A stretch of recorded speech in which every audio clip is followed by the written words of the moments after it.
Hello, everyone. This is Coach Clayton, and this is my Women's Empowerment Interview episode. And today we have Amanda as our guest, and she's going to discuss her journey of overcoming personal and professional obstacles in her life. Hey, Amanda, welcome.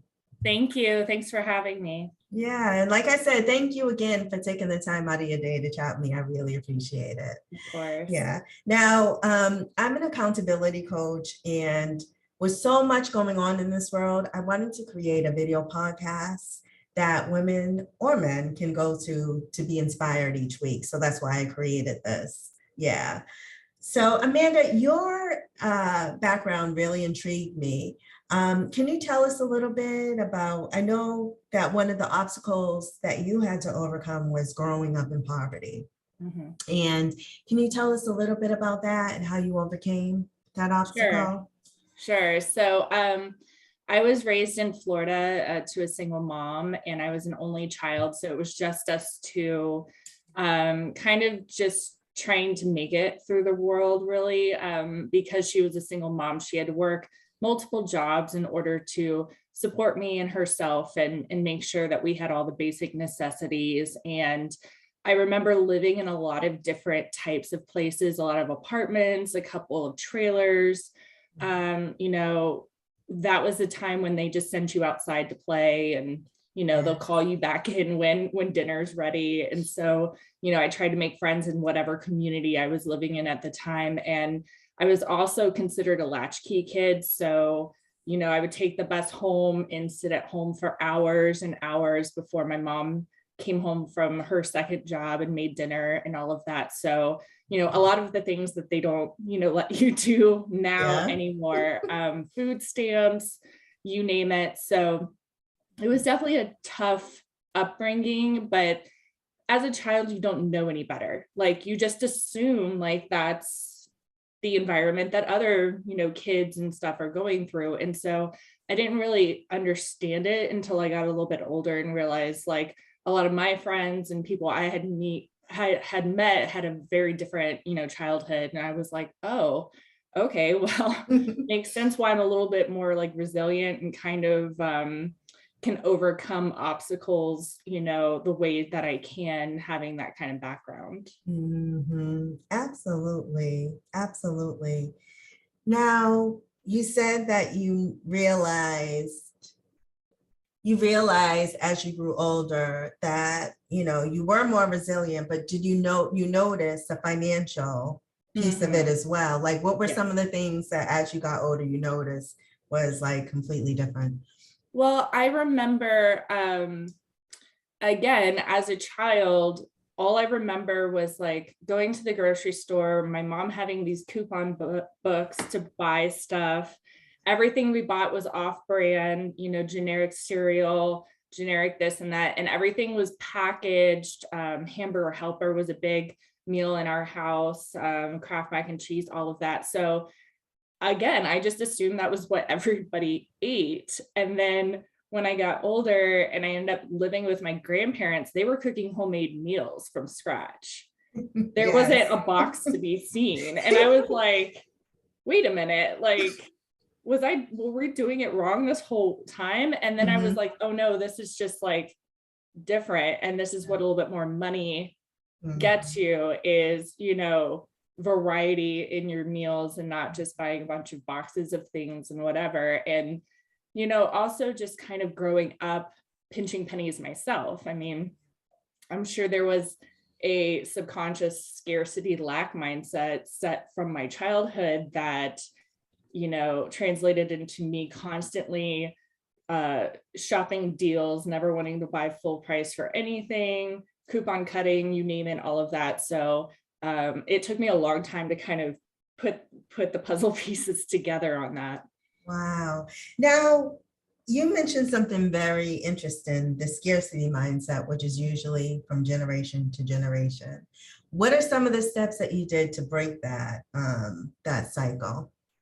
To be honest, I'm still working on it. Okay. So since becoming a financial professional last year, I knew personally, if I'm trying to help my clients really get into that abundant mindset and make sure I'm helping them with their finances and helping them save for their goals and their dreams, it would be hard for me to do that coming from my own kind of scarcity lack mindset. So it's something I'm constantly working on now, and just understanding, that there is infinite money, there's enough for everybody, and that I'm not limited to my income potential. I'm not limited to, the opportunities that I have. I mean, in this day and age too, there's so many ways to make extra income. There's income streams that you can really start having that can either actively or passively help you and really grow your wealth. And so, pursuing those and trying to put myself in a great position where I've got money coming in, and, I don't have to be working paycheck to paycheck. I can still live the life I want to live, but also make sure that I'm kind of setting myself up with cash flow and that it's constantly coming into my life. Absolutely. Absolutely. Now, Amanda, when I think about, infinite money, there definitely is infinite money out there, right? But where, in your opinion, where do you think the line is drawn when it comes to knowing that there's infinite money out there and to be able to live in abundance versus being responsible with your money? That's a very good question. Yes, exactly. Because I'm going to give you an example before you. I remember watching The Secret. Okay. Right. And, saying, I want this type of car. I want this. And yeah, you can definitely manifest that, but you have to be able to afford that as well consistently, and not like be working each week just to pay for the things that you're manifesting. So there is definitely a fine line. Right. Yeah. There is. And I really do want to preface this with saying that, yes, there is infinite money out there, but there are definitely systemic issues in place that do not allow that infinite money to get to everybody. Oh, yes. And I want people to be very aware of that, because it is so important to understand that for women, for people of color, for all of those people, the pay gap is big. We're still operating on a huge wage gap from men to women. And we have to combat that, because we're not even getting paid what we're worth. Yeah. And if we're not getting that income potential that we're worth, then we don't have that money to then be able to spend on the car we want and the house we want and all of that. So that is something that I actively try to keep in mind and try to incorporate when I'm meeting with clients, and also when I'm educating, because financial education is huge to me. Knowledge is power. Financial illiteracy is a huge problem in this country. And if we can even just, give basic information to people about how to manage their money, the differences between accounts, and they see all these buzzwords. What do those buzzwords even mean? I mean, that can go a long way in empowering people around their money. Once you understand more about this thing that, surrounding you every single day, you'll feel more empowered to actually do something with it, take care of it like it's, your own child, kind of like really make sure that you're spending it wisely. But the knowledge piece is really big. And part of the knowledge piece is the mindset piece. I mean, it's fascinating to think how just the way you think about money, the way you were raised around it, could have an effect on, the money coming in and out of your life, or your confidence around money. I mean, think about, other people who grew up in poverty, who thought they were only worth, hourly jobs in, the deli section of the grocery store, like my mom worked, or factory jobs like my mom worked, and thinking you did not have the potential to make more, or you weren't worth making a salary over an hourly wage. being able to understand and change that mindset and really open yourself up to all opportunities could make a really big difference and can increase your confidence to go out there and really get what you need. Exactly. And mindset is everything. It really is. And your environment often is what triggers your mindset, because if a lot of people around you aren't, growth mindset, and poverty mindset, a lot of times that's what you will, unless you seek something on the internet or a book or something to help you change the way that you think. Now, tell me a little bit about this. Money is considered energy, right? And it's all about your relationship with it. But how do you even know? How do you even determine what your relationship is with money?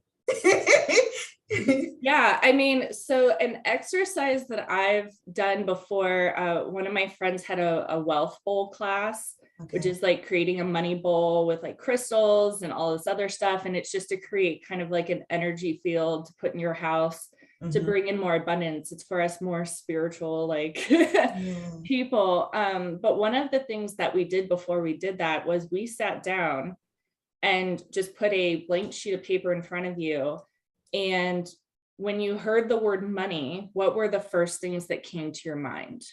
And you just jotted it all down. Words, phrases, experiences, you name it. You just took, 5-10 minutes to think about what are your feelings or what are the words that come up to you around money.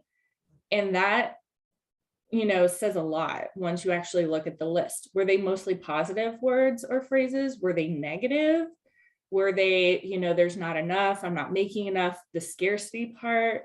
Was there an abundance, showing here, like it's constantly flowing into my life kind of thing? So subconsciously, you can kind of pick out your thoughts around money, and then, really starting to think about what are your first memories around it? What is the first thing you remember about money from your childhood? What did your parents teach you about money? Did they teach you anything, or what were you just kind of learning it as, it was happening with, if you had allowance, if you started realizing things costed money and that you needed to like hand over a dollar bill for that, piece of candy, and understanding how all of that plays together, because of course there were some parents who did a very good job of teaching their kids from a young age how to earn, how to save it, spending it, but spending it responsibly. And, those kids ended up growing up to be responsible adults around money because they learned those lessons at a very important time in their life.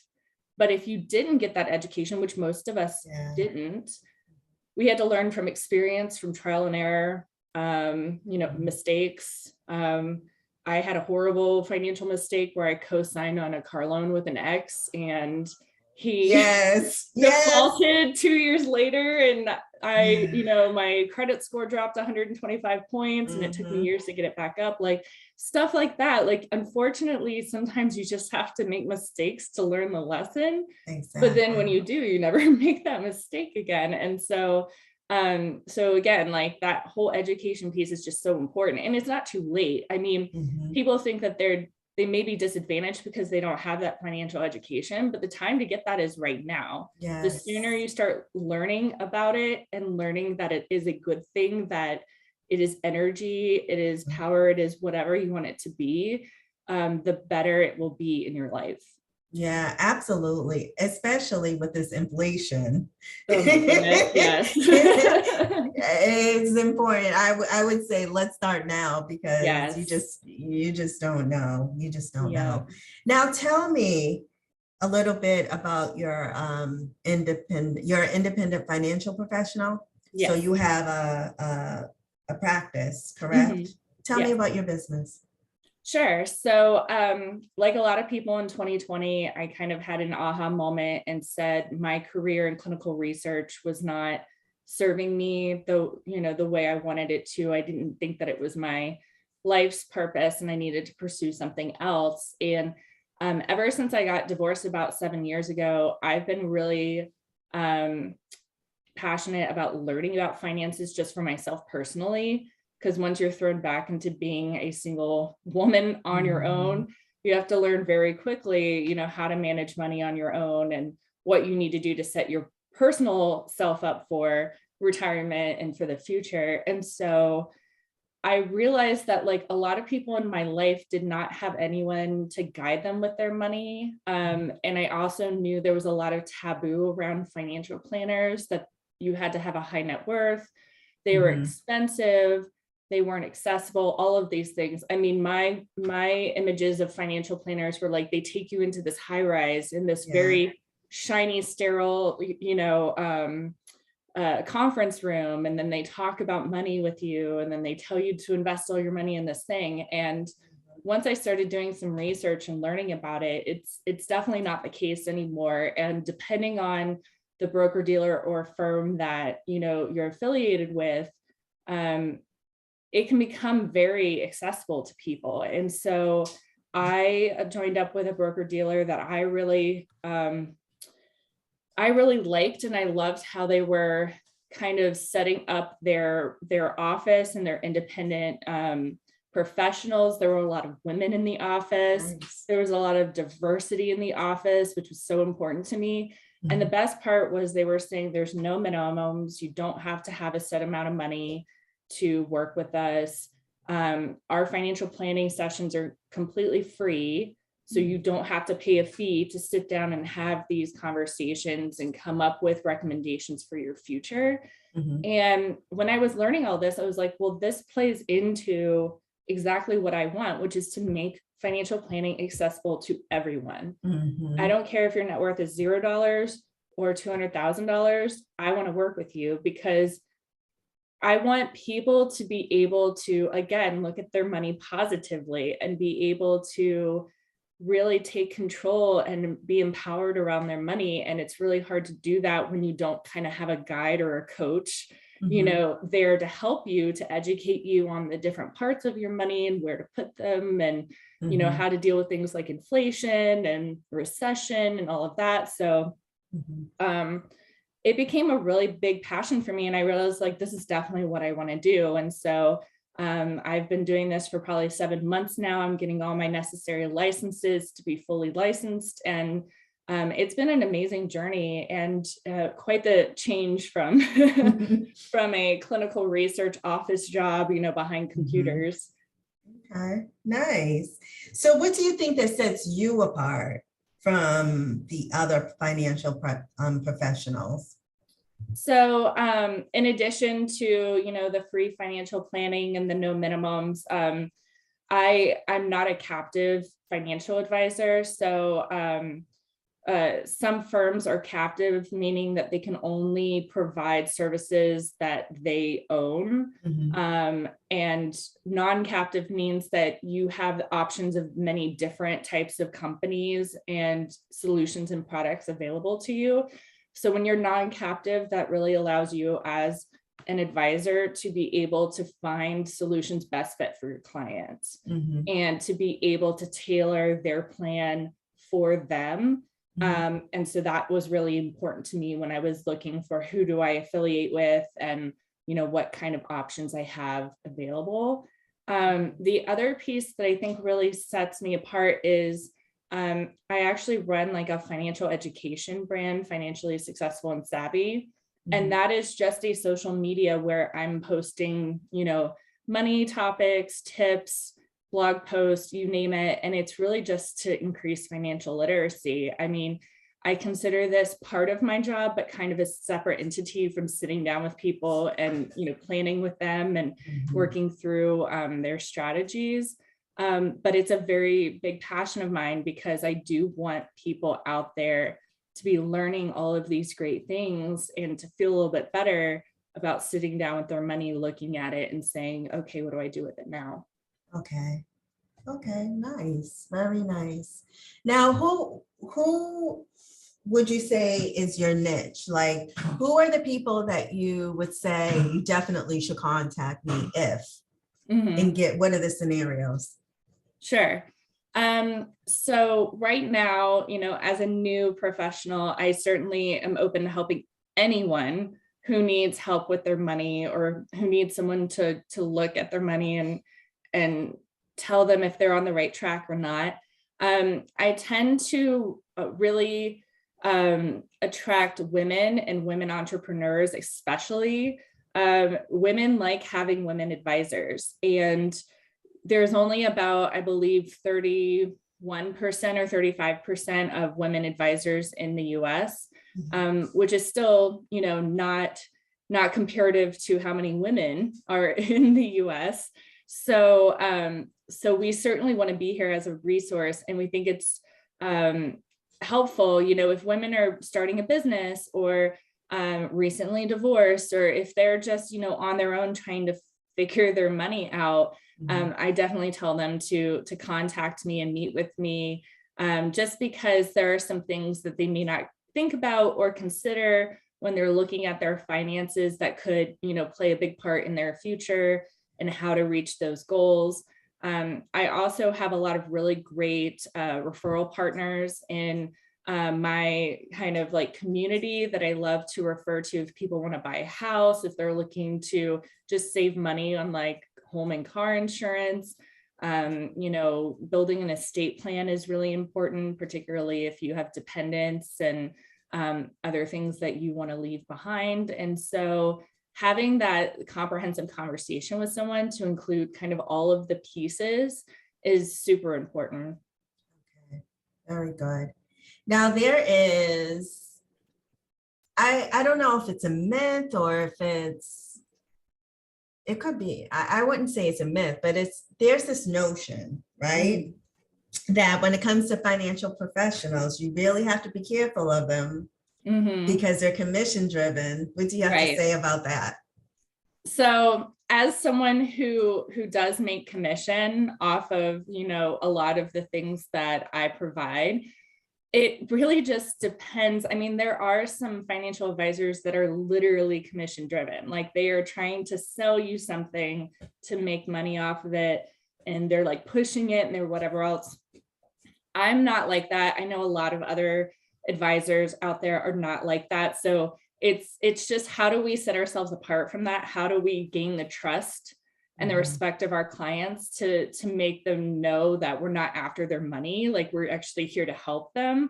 And depending on the products, I mean, for instance, like life insurance is part of the financial plans that I put together for people, because I think that's a very important part. If I, tell someone that I think they need term life insurance, and, for whatever price it may be, the insurable need, stuff like that, like my commission off a term life insurance could be like $25. So like, I'm not like hustling to like sell the most like term life insurance. I mean, some of it really just isn't us like trying to make a bunch of money when the commission's $25. It's really us like sitting down and saying, this is what we think that you need based on your circumstances. And I always tell my clients, if you like any of these solutions, great, let's move forward. If you don't, I am not offended. There's no ego around the plans that I put in place for you. These are my suggestions, and you can take them or leave them. And I'm totally fine with that. So just being able to kind of like show that you're not after whatever, you're trying to make or whatever, can make a big difference. And just a lot of people, when they meet with advisors, listen to your gut. Yes. If it feels salesy, if it feels like they're pushy, or if they're trying to like get you into that used car and drive it off the lot today, like chances are your intuition is right, and you need to find someone who is actually, comfortable and having conversations with you and listening to you, and not just saying like, here, buy this, buy that. Yeah, absolutely. Instinct is everything, because there's so many people that don't listen to their instincts, and then it's if it just doesn't feel right, chances are it's not. And more people really do need to kind of listen to that voice saying like, something's not right here. Yes. Now, what about someone that is like negative, like every month they are showing up negative. Should they come to you, or should they fix that negative cash flow issue before they work with you? We definitely love helping people who are in the negative and having issues with debt and other kind Yeah. of things, because there again is an education around that. Mhm. There's a lot of great strategies that people can use to slowly, get away at that debt and start to free up money that they can start putting into savings and things like that. And so I have a few clients that came to me with tens of thousands of dollars of debt. And, we just kind of worked through what kind of debt they had, what was high interest debt that needed to be taken care of, right away.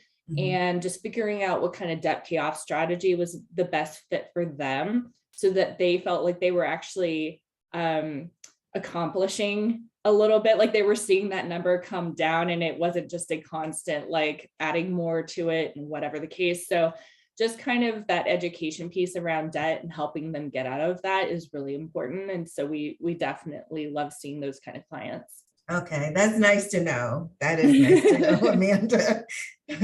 Okay, so oh, one other thing. Where can they find you online? Sure. So I have a Facebook group called Financially Successful and Savvy. I post, my blog posts in there, polls, questions. I'm actually wanting to start a book club, a financial book club soon, and I would do a hybrid in person and online. And so if people are interested in participating in that, they can come to my Facebook group. I also have an Instagram, which is at Financially Successful. And I, post my blog posts and stuff on there as well.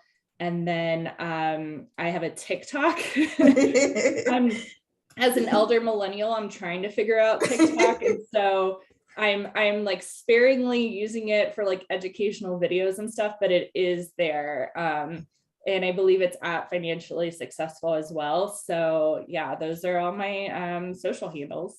Okay, nice, nice. Now, let's talk about breaking the cycle. Okay. What is your biggest takeaway or advice that you want to give the audience about breaking the cycle?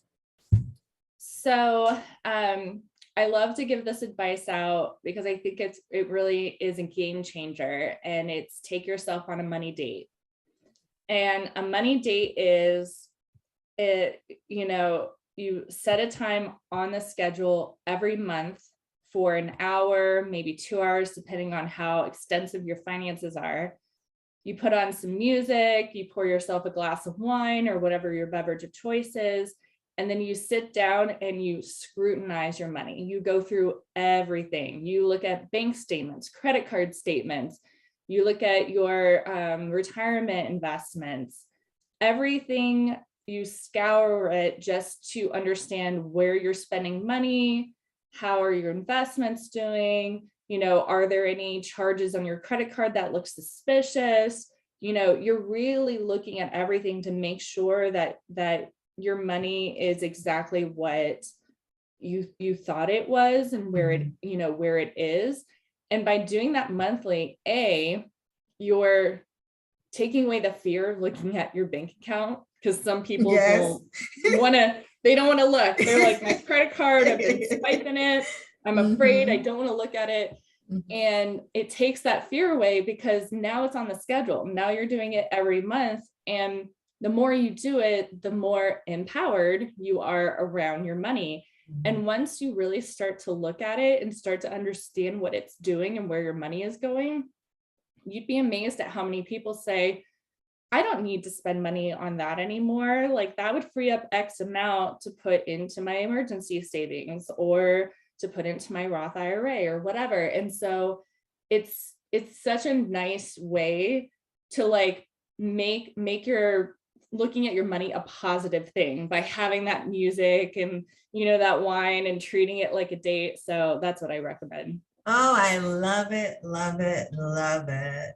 Well, Amanda, I just want to say thank you, thank you, thank you for taking the time out of your day to meet with me and chat with me. I really, really appreciate it. Thank you so much. I loved being on here with you.